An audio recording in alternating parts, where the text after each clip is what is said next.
Okay, here's today's offering. This is an old S&T magazine game. Actually, I think it may be the first S&T magazine that I got as part of my subscription.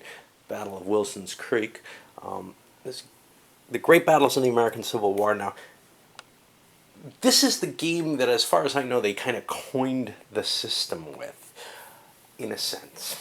The problem is, the system was designed back at Terrible Swift Sword there. We've already played one game of that system, which is Stonewall, the Battle of Kernstown, which also came out in a magazine game. After TSS, that came out, and then there was a revisiting of it, and a little bit of tweaking and changing, and from what I understand, it's gone through several incarnations since then, and I'm not even sure, but I think it still sort of exists. Let me see. This doesn't claim to be part of that. Okay. So, I think there's a chit pull system with it. I'm not sure where it went. I don't know if Glory, which I have here, Glory 3 actually, is actually kind of derived from it. I have no idea.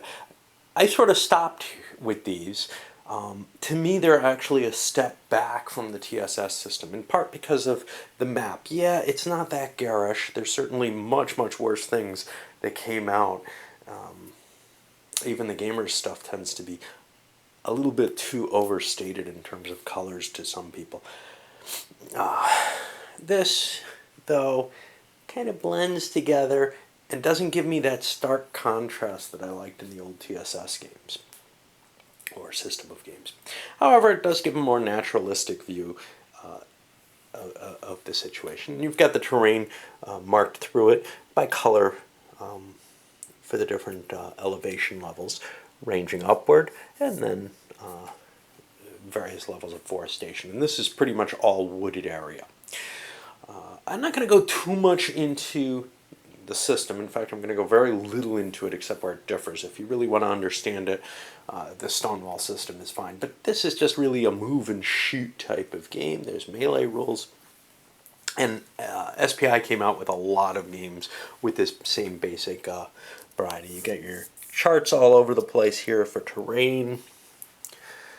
The range effects on different weapons. Weapons get multipliers based on their range. Stacking, of course. The standard rules come with this wonderful little device, which is a line of sight gauge. I never quite figured out how to use this. You basically track things at different heights and draw lines or something. As far as I'm concerned, you could pretty much handle it without the chart. There was a formula in there which is easier to use. Over here, charts for the fire combat results. Now, this is a biggie. This, I believe, is more a return to the TSS charts. Stonewall, Mark Herman made an attempt to try to bring the casualties more into line. In this version of the system, it's returned to that same higher deadliness. The density, which I think was an optional rule in TSS, but I'm not positive, I may be mistaken with something else, has been put right into the base rules. In fact, a lot of things have been put right into the base rules. Things like morale, for example, which in TSS I think you had to use an optional rule for. That's been intrinsically built into the game here. We can see where it is. It's, I believe, this little number up here in the center. Here we have the weapon type and the firepower value. And then leaders have a number of numbers on them. Let's see what I got here. Effectiveness rating, rally rating, and then a radius. The radius, I'm not sure how that works with these guys. I think they have to be within 1 with their 0, with their dot there. Their commands are very small. They're not divisions. These are brigade commanders, essentially. The actual divisional leaders, I understand that's been... I looked at the errata here. It comes with a set of exclusive rules as well. In the errata, it seems to say, let's see,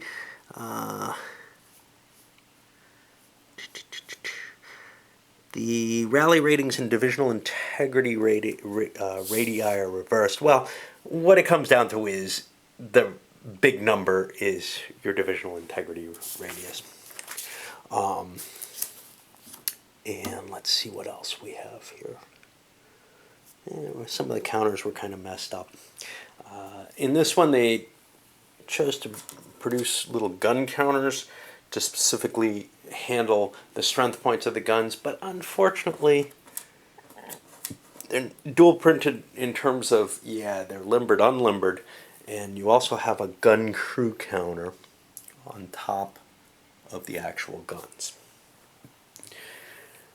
A little bit of complexity that I don't know how far it goes for the game. I find the gun crew counters kind of an annoyance. I find a lot of the additional stuff a little bit irritating for this. However, this was a battle, one of the first tactical battles my ex-wife and I played, and she just totally fell in love with it compared to most of the war games that we played until she saw TSS and liked that even more. So the exclusive rules for this particular battle have a few interesting situations that they're trying to represent about this battle. Now, the Confederates are essentially caught by surprise by Nathaniel Lyon, who's basically the hero of the Union in Missouri. He's seized the legislature and arrested them to prevent the state from seceding. And here we have a combined force of two divisions, which are treated as separate armies, actually, in this. Sterling Price, who's got the Missouri National Guard, and Ben McCulloch, who's got regular forces, supposedly, of the Confederacy. And what's going to happen is the Union gets to pick what entry hexes it enters from. There's 4 different choices, and those choices determine not only where the units enter, but also the victory conditions at the end of the battle. So by making certain options in terms of what hex you enter, certain hexes become worth terrain value to different players. Now, what's important with this is you may want to minimize the possible points that the Confederates can take. Another option, of course, is to take the historical option. Historically, Lyon divided his force and sent Colonel Sigel, later to become a general, out. He's got some independent cav, too. I got to find them and separate them out as kind of a flanking maneuver. They end up surprising the Confederates, and there's surprise rules for this. The Union can basically move up to the sleeping Confederates as long as they like until they're spotted. Now this starts at 5:20 in the morning. So yeah, it's kind of early to get started, right? And when the Confederates first spot the Union, they have to make a morale check immediately. And then as they become aware that they're being attacked, everyone has to make a morale check. Now that everyone includes the leaders, which is a little different from any other game that either in this system or elsewhere that I've seen, actually. Let's see, anything else here? Yeah, if the Confederate cav panics due to that route check, what ends up happening is they lose their horses and they become straight infantry, which could be really bad with like pistol cav because they're not even really dragoons there. And let's see, anything else here? Union gets to move a couple extra hexes each turn until they've alerted things. Special command structure, as I said, the Confederates are broken into 2 separate armies. In fact, they can't even coordinate fire together or melee together or anything. They've got to really avoid engaging in the same battles, which is going a little far in terms of trying to represent the inability to cooperate, but it does help you keep the units apart. For the most part, they're distinguished by the colors, but there's, again, some counter screw-ups where that becomes not really effective enough. This was an issue with a lot of counter mess-ups. That's about it for now. Main thing, cause casualties. Oh yeah, the Confederates have these supply wagons here. These are the only supply wagons in the battle, but they have no extra ammo. The Union has a reduced from normal rolls chance of being running out of ammo on any particular firing. The Confederacy has the normal chances, and these things become worth some victory points if they're captured. And leaders and such are the most really here. And to the largest extent, the Union loses the historical battle because Lyon gets killed here. All right.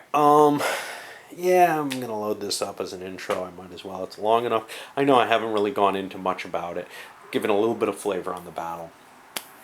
But I don't want to go into the roles on this when I've pretty much explained the whole core roles already in Stonewall. Plus, I'm going to kind of be flying, winging this a little bit in terms of not really worrying too much. Because when I skimmed the rules, and there's, 20 pages here, well, some of them are just charts, but you got 17 real pages of rules, yet, well, I'll call it 16 because the first page doesn't count, yet